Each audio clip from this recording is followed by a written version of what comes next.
আপনাদের মালদার গাজলের পান্ডুয়ার আদিনা মসজিদে, তাই না? হচ্ছে শিবের লিঙ্গ পাওয়া গেছে।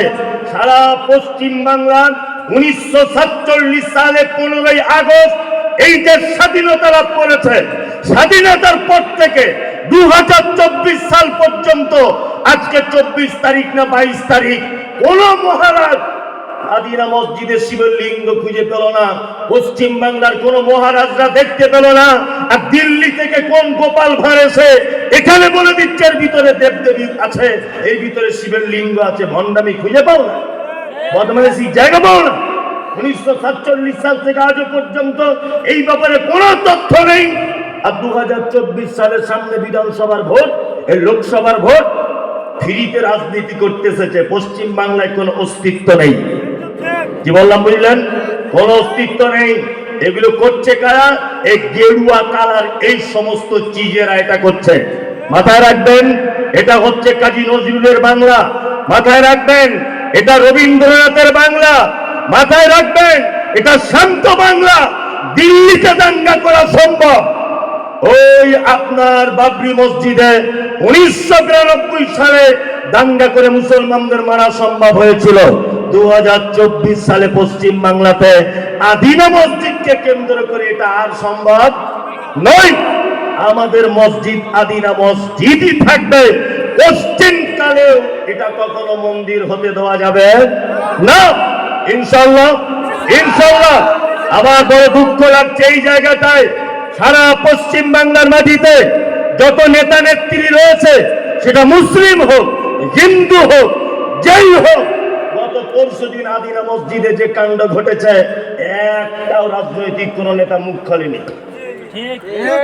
আর ভোটের সময় এসে ঘোমটা দিয়ে বলছে আসসালামু আলাইকুম। ভালো করে বুঝবেন, ভোটের সময় এসে বলছে আরে আমিও তো মুসলমান, আমার নাম অমুক ইসলাম। তুমি ইসলামটা মসজিদে ডাইরেক্ট পূজা করে গেল। মহারাজ দিল্লি থেকে এসে তুমি এসি ঘরে বসেছিলে? তুমি কি করছিলে?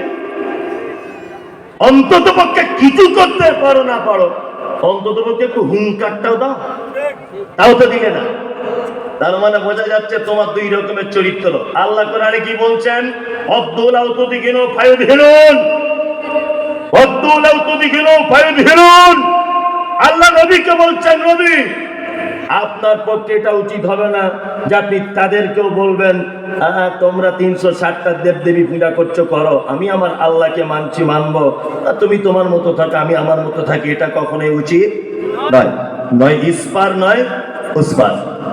আদিনা মসজিদ থেকেও আস্তে আস্তে আপনাদের মালদা তো দেখবেন কোন দিন বলবে ওখানেও রামের মন্দির ছিল। মানে কাজ খুঁজে পায় না, কি করবে? কাজ তো কিছু করতে হবে। কি বললাম বুঝলেন না? তার আগে দেখছি আবার বলছে এনআরসি করে দিব, যে মুসলমানগুলোকে সব এক জায়গায় ডিটেনশন ক্যাম্প তৈরি করে রেখে দিব, বলছিল না? বলছিল। একটা কথা বলছি শুনুন, ক্ষমতা বেশি দিন থাকে না। শাহজাহান টিকে নেই, আলমগীর টিকে নেই, আছে? সেকেন্দার টিকে নেই, আছে? বাহাদুর টিকে নেই, আছে? নবাব সিরাজউদ্দৌলা টিকে নেই, আছে? টিপু সুলতান টিকে নেই, আছে? কেউ টিকে নেই। তোমার মতো পাগল আর বেশি দিন টিকবে না, সারা ভারতবর্ষের মানুষ জেনে গেছে। কাজ নাই, কিছু নাই, বলছে ডিটেনশন ক্যাম্প করতে হবে। কেন? বলছে মুসলমানগুলো এটা অনুপ্রবেশকারী, এরা অনুপ্রবেশকারী। আরে সারা ভারতবর্ষে পশ্চিম বাংলায় যদি আদি লোক কেউ থাকে, তাহলে মুসলিমরা আর ঘোষেরা আছে। আদি কি বললাম বুঝলেন? আমরা বলছি আমরা নাকি বাংলাদেশ থেকে এসেছি, পাকিস্তান থেকে এসেছি। আরে গাধা, তোমার মাথায় গোবর আছে? তুমি জানো যে 1000 বছর এদেশ আমরা শাসন করেছিলাম? মনে আছে এটা? তারপরে এসেছে ব্রিটিশ, প্রায় 180 থেকে 200 বছরের কাছাকাছি শাসন করেছে। তারপর এসেছে কারা? তোমরা। 1947 সালে তোমরা পাল্টাপাল্টি করে তারপরে দেশে ক্ষমতা এসেছো। 1000 বছরে দেশ শাসন করেছিল কারা? 1000 বছর আমরা শাসন করেছি, আমাদেরকে বলছি অনুপ্রবেশকারী। যারা পাকিস্তান থেকে এসেছে, মানে কিছু খুঁজে পায় না। কি বললাম বুঝলেন তো? কিছু তো করতে হবে একটা। আসলে ঘটনা ওটা নয়। জঙ্গলের বাড়িতে টিভি আছে কাদের? টিভি আছে বাড়িতে কারো? ভয়ে হাত তুলছে না, তুলুন না। আমি তো হারাম ফতোয়া দিব না, তুলুন। ভয়ে তুলছে না, ছিল এখন আর নেই, মোবাইল উঠে গেছে। হ্যাঁ, আমি বলছি যাদের বাড়িতে টিভি আছে আপনারা লক্ষ্য করবেন যে টিভিতে একটা চ্যানেল আছে, তার নাম হচ্ছে ডিসকভারি, আর একটা আছে এনিমাল প্ল্যান, তাই না? ওই দুটো চ্যানেলে কি দেখায়? শাহরুখ খান, সালমান খান, প্রীতি জিন্টা, হেমা মালানি, ঐশ্বর্য, এদের দেখায় না। কি দেখায়? ও দেখায় পশু পাখি, বাঘ, ভাল্লুক ইত্যাদি। জঙ্গলে অনেক রকমের প্রাণী আছে, গরু আছে, ছাগল আছে, বাঘ আছে, সিংহ আছে, হরিণ আছে, সবাই আছে। বাঘ মাংস খেতে পছন্দ করে না সবুজ খেতে পছন্দ করে? মাংস, তাই না? বাঘ গরুর মাংসও খায়, বাঘ ছাগলের মাংসও খায়, তাই না? তা জঙ্গলে বলুন তো দেখি, বাঘ সব থেকে খেতে পছন্দ করে কার মাংস? হরিণের মাংস। তার মানে বাঘও জানে যে ওর মাংস খুব টেস্টফুল, তাই না? খুব টেস্টফুল, পুষ্টিকর খাদ্যর মাংস, তাই না? গরু আছে খায় না, ছাগল আছে খায় না। তা আমাদের ভারতবর্ষের সরকারের অবস্থা ঠিক কেমন? এই দেশের মাটিতে হিন্দু, মুসলিম, ইহুদি, হাঁড়ি, চুয়ার, চামার, বাগদি, ছুতর, মেতর, খাল, বিল সবাই বসবাস করবে। কাউকে ডিটেনশন ক্যাম্পে ভরতে হবে না, এনআরসি কারো ব্যাপারে করা লাগবে না। এই ছেঁড়া কটা মুসলমান আছে এদের ব্যাপারে এনআরসি করা লাগবে। কারণ কি? তার মানে সরকার বুঝতে পেরেছে যে এদের কাছে কোনো দামি মাল আছে। কি বললাম বুঝলেন? দামি মাল কি? দামি মালের প্রমাণ হয়ে যেত এতদিন। ডাক্তার জাকির নায়েক যখন দেশে ছিলেন, ডাক্তার জাকির নায়েক মুম্বাই একটা প্রোগ্রামে মোটামুটি 20-30 জন মানুষ ইসলাম গ্রহণ করছিল। দেখতে পাচ্ছিলেন আপনারা? 20-30 জন মানুষ যারা লেকচার মারছে 2024-25-এ ভারতবর্ষটাকে হিন্দু রাষ্ট্রে পরিণত করব। এরা মানে ভয় খেয়ে গেছে যে এই লোকটাকে যদি দেশের মধ্যে রাখা হয় তাহলে মনে হয় সব দাড়ি টুপিওয়ালা মুসলমান হয়ে যাবে। ওই জন্য দেশ থেকে তাড়িয়ে দেওয়া হলো। আর মুসলমানদের কাছে দামি একটা জিনিস আছে, তার নাম পবিত্র আল কোরআন, পুষ্টিকর জিনিস আছে। ওই জন্য এদেরকে আগে দেশ ছাড়া করে দিতে হবে এনআরসি করে। কত রকমের কৌশল, কৌশল নয়, কত রকমের কৌশল। সব জায়গাতে মুসলিমদের উপরে বিচারিতা। আপনারা এটা জানেন, খুব মনোযোগ দিয়ে শুনবেন। এই বক্তব্যটা আমি রেখেছি আজ থেকে 2-3 বছর আগে, তবু আজকে কথা প্রসঙ্গে এসেছে বলে কথাটা বলে দিচ্ছি। সেটা হচ্ছে এই কিছুদিন আগে আমাদের রাজ্যর মমতা ব্যানার্জি সরকার প্রথমে যখন ক্ষমতা এসেছিলেন, উনি তখন এসে ইমাম সাহেব মসজিদের ইমামদের 2500 টাকা করে ভাতা দিয়েছিলেন, তাই না? এই ভাতাটা দেওয়ার পরে আর বাবুর সহ্য হলো না, কলকাতা হাইকোর্টে কেস করে দিল। কেসে কি হলো না, মমতা ব্যানার্জি যেটা করছে এটা অসাংবিধানিক, সংবিধান বহির্ভূত কাজ। এক শ্রেণীর মানুষকে কেন তারা ভাতা দিবে? সবাইকে ভাতা দেওয়া উচিত। এই নিয়ে কোর্টে মামলা করা হলো। কলকাতা হাইকোর্ট মামলার রায় দিল যে সত্যিই তো তাই, মমতা ব্যানার্জি যেটা করছে এটা চরম অন্যায়। কি বললাম বুঝলেন? আমি মনে মনে তখন ভাবছিলাম যে কি ব্যাপার, ভারতবর্ষের এটা তো একটা ইতিহাস যে ইমাম সাহেবদের 2500 টাকা করে ভাতা দিচ্ছে, তার উপরে আবার কেস। এর কারণটা কি?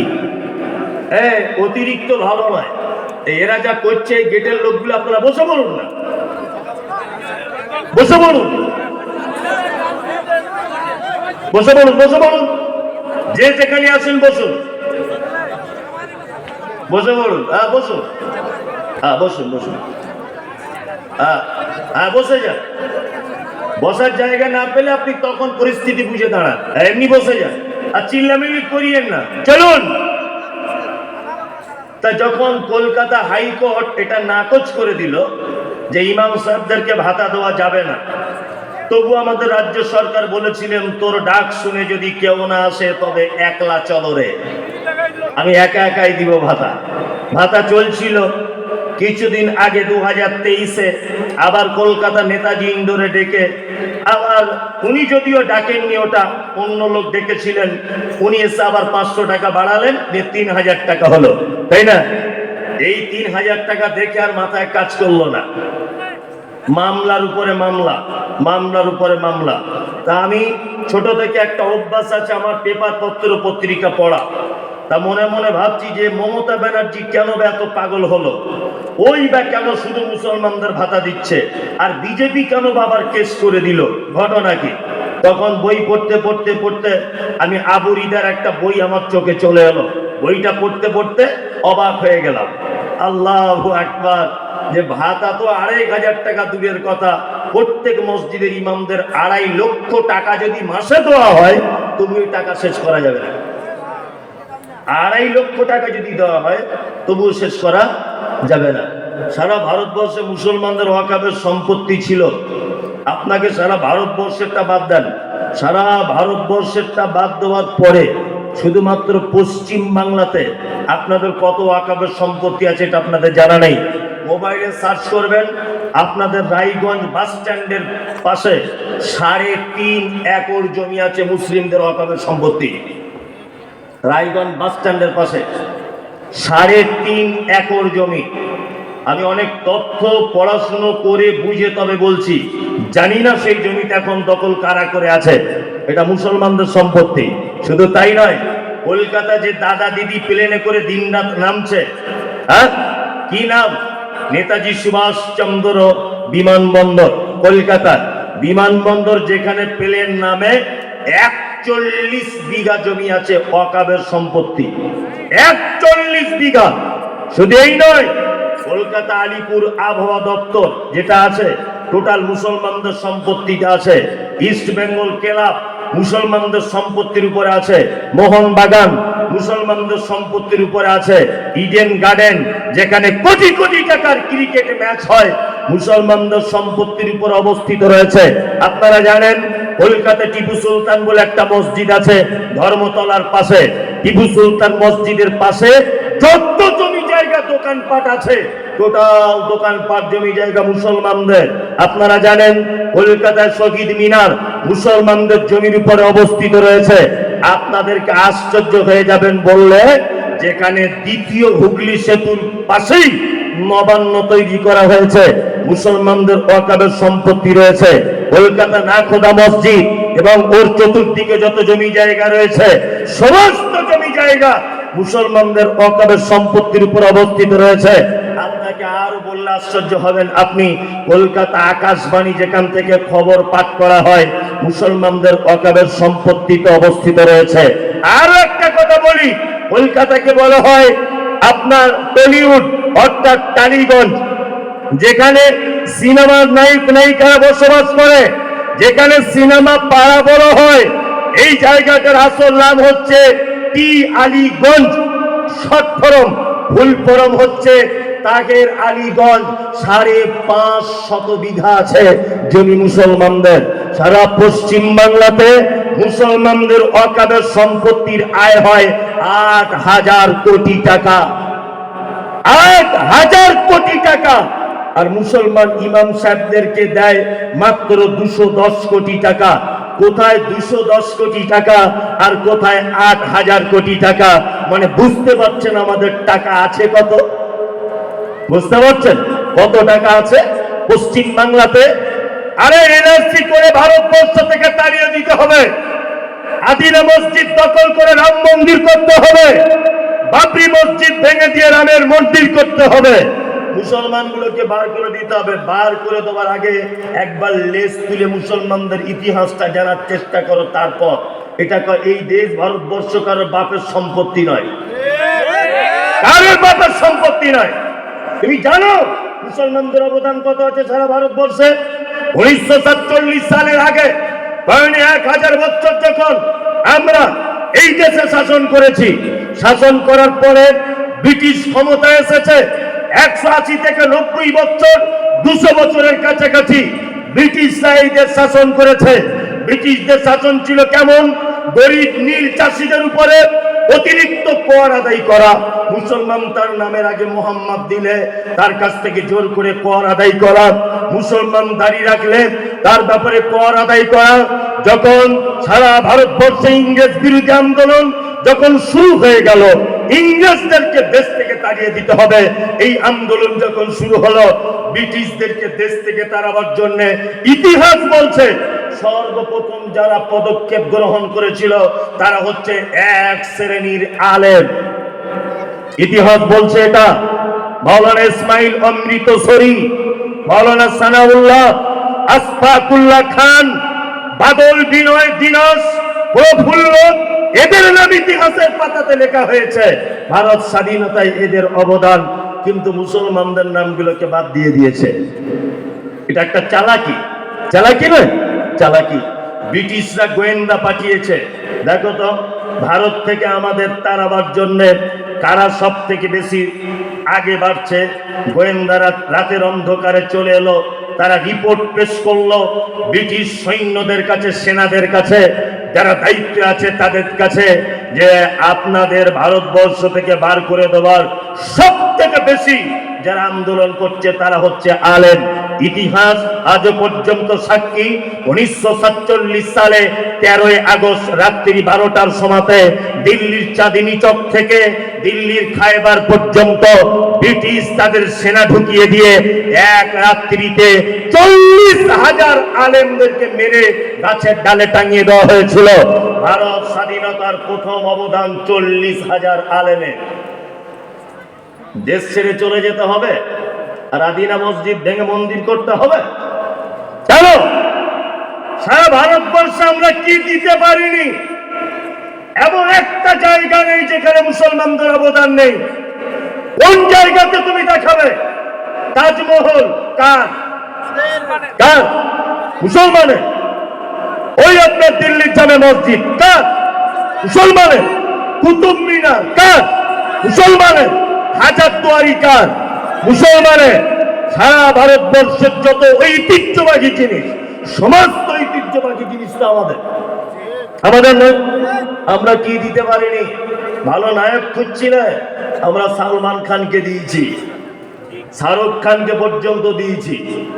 তোমরা টেনিস খেলবে আমাদের সাথে, সানিয়া মির্জাকে পাঠিয়েছে ওখানে। ক্রিকেট প্লেয়ার দেখবে, মোহাম্মদ কাইফকে দিয়েছিলাম, আমরা দিয়েছিলাম আরো অন্যান্য প্লেয়ারকে। হ্যাঁ, জাকির খানকে দিয়েছিলাম ক্রিকেট খেলতে ইন্টারন্যাশনালে। কোন জায়গাতে আমরা পিছিয়ে আছি সেটা তুমি বলো। কবি দরকার, এমন একজন কবি দিয়েছিলাম, তার নাম কাজী নজরুল ইসলাম। তার একটা শব্দ ডিকশনারিতে খুঁজতে তোমার বাপের 14 পুরুষের দাঁত ভেঙে যাবে। কাজী নজরুলকে দিয়েছি কবিতা হিসাবে। আর কাকে চাই? গায়ক হিসাবে দেখতে চাও? মোহাম্মদ রফিকের বিকল্প কোন গায়ক আজও মায়ের বেটা জন্ম হয়নি।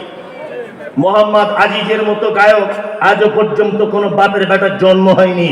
মোহাম্মদ সাবিরের মতো গায়ক আজও পর্যন্ত জন্ম হয়নি। সারা ভারতবর্ষ আমরা কোন জায়গাতে পিছিয়ে আছি বলো, তবেই তো দেশটা ছাড়বো। হ্যাঁ, কোন জায়গা আমাদের নেই বলো?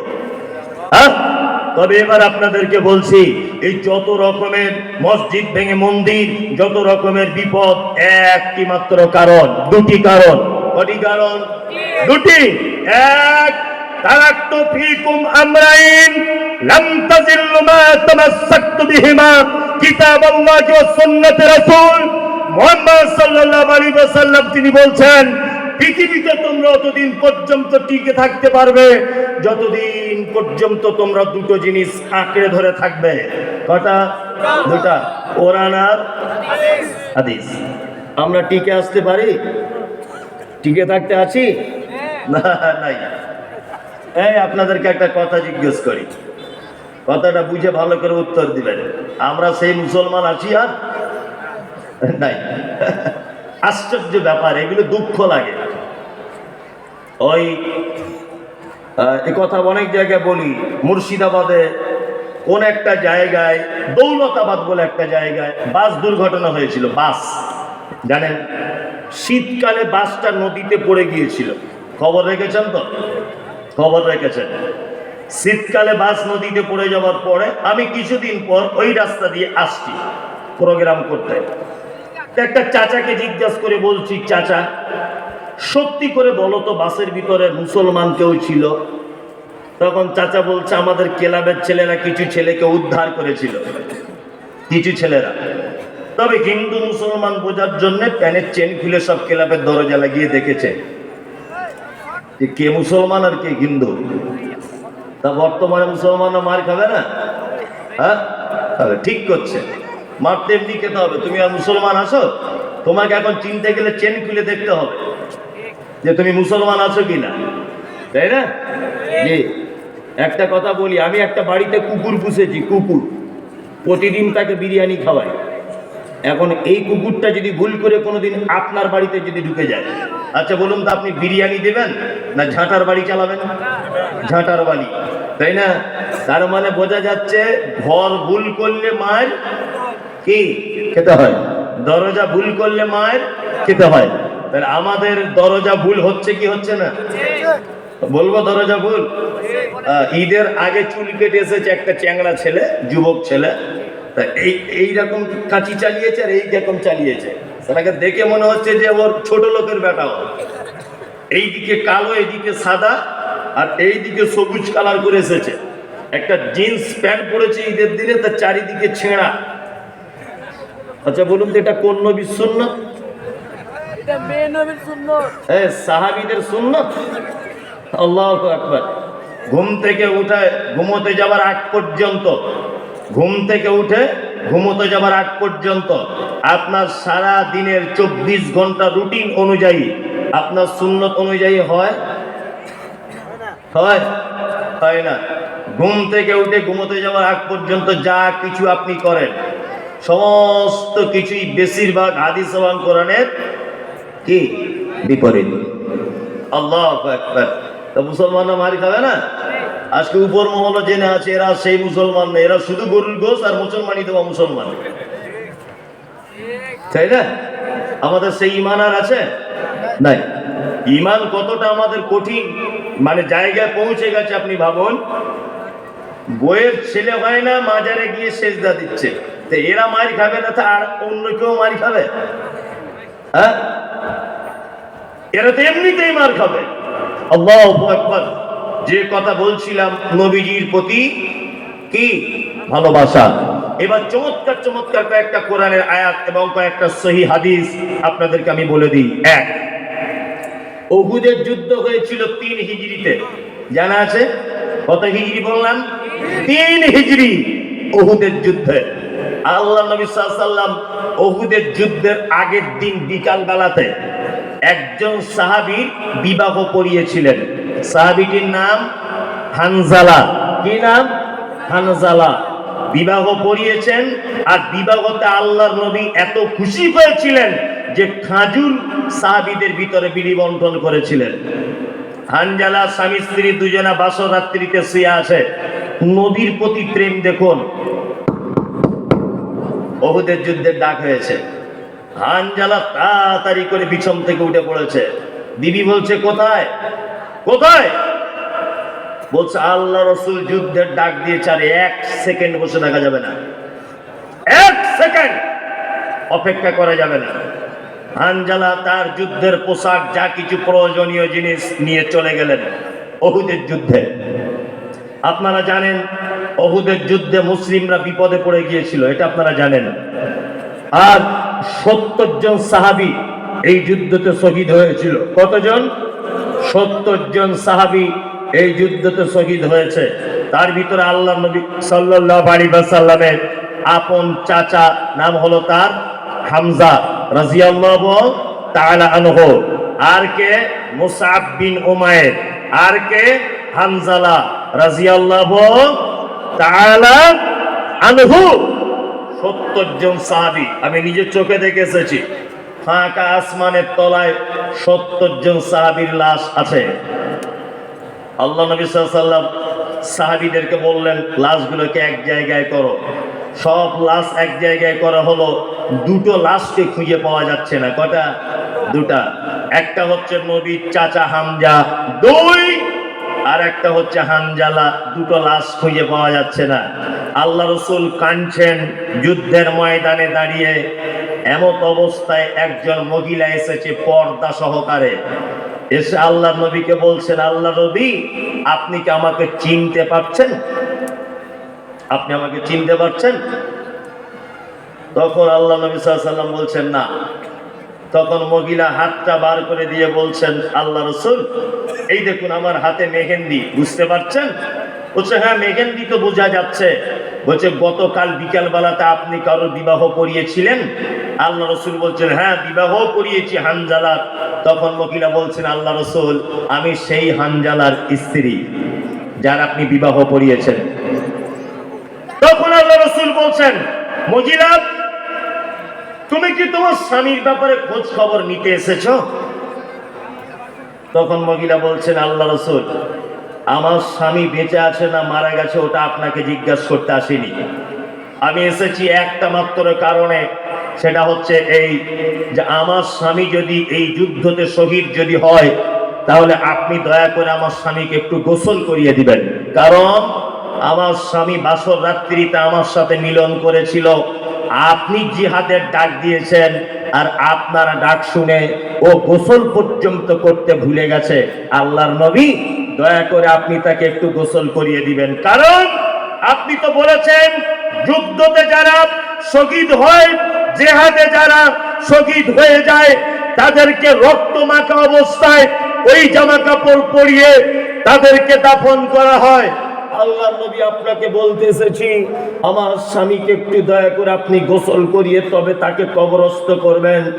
আল্লাহ নবী সাল্লাল্লাহু আলাইহি ওয়াসাল্লাম দাঁড়িয়ে আছেন আর মহিলাটিকে বলছেন মা সবাইকে খুঁজে পাওয়া যাচ্ছে, তোমার স্বামী হানজালাকে খুঁজে পাওয়া যাচ্ছে না। মহিলা তখন বলছেন আল্লাহর নবী আমি তাহলে চললাম। আল্লাহ নবী সাল্লাল্লাহু আলাইহি ওয়াসাল্লাম বলছেন মহিলা দাঁড়াও। এই সময়তে জিবরিল আমিন এলেন, আল্লাহ নবীকে বলছেন আল্লাহর নবী আপনাকে একটা কথা বলবো। কি না, আপনি যার লাশটা খুঁজছেন তার নাম হানজালা। আসলে হানজালা শহীদ হয়নি, হানজালা শহীদ হয়েছে, তার লাশটা হারিয়ে যায়নি। আল্লাহ হানজালা শহীদে এত বেশি খুশি হয়েছে যে হানজালার লাশটাকে তৃতীয় আসমানে তুলে ফেরেশতাদেরকে দিয়ে জমজমের পানিতে গোসল করিয়ে ওই দেখুন আবার আপনার সাহাবীদের কাঁধে তুলে দেওয়া হয়েছে, আপনার কাছে আসছে। এর নাম মহাব্বতে রাসূল। আপনারা জানেন পৃথিবীতে যত খাতারনাক ছিল মানুষ, তার ভিতরে একটা মানুষের নাম হচ্ছে আবু জাহেল। সকলেই নাম শুনেছেন আবু জাহেল। বলুন কিছু বলবেন তো বলুন। কার বাচ্চা হারিয়ে গেছে প্রাইমারি স্কুলের সামনে যাও। কার বাচ্চা হারিয়ে গেছে প্রাইমারি স্কুলের সামনে রেখেছে। যাই হোক নাম তার আবু জাহেল। পৃথিবীর এক খাতারনাক বদমাইশ লোক, ঈমান আনতে পারেনি। নবীর প্রতি ভালোবাসা কেমন দেখুন। ইসলামের প্রথম জিহাদ তার নাম বদর, তাই না? বদরের যুদ্ধতে যুদ্ধ চলছে।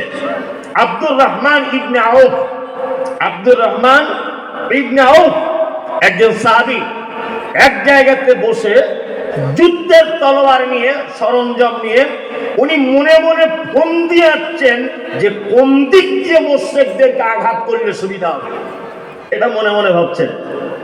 আব্দুর রহমান ইবনে আউফ বলছেন যে আমি এটা ভাবছি, হঠাৎ করে দেখছি আমার এক সাইডে দুটি বাচ্চা ছেলে তারা গুড় করছে। তা আব্দুর রহমান ইবনে আউফ বলছেন এই তোমাদের নাম কি? একজনা বলছেন আমার নাম মুআজ, একজনের নাম মুআজ। দুইজন ছেলে এই জায়গাটা দাঁড়িয়ে আছে। তা আব্দুর রহমান ইবনে আউফ বলছেন যে দুজনে মুসলিম বাচ্চা আমি বুঝতে পারলাম। তা আমি আনমনে অবস্থাতে চিন্তা ভাবনা করছি কি করে মুশরিকদেরকে মারা যায়।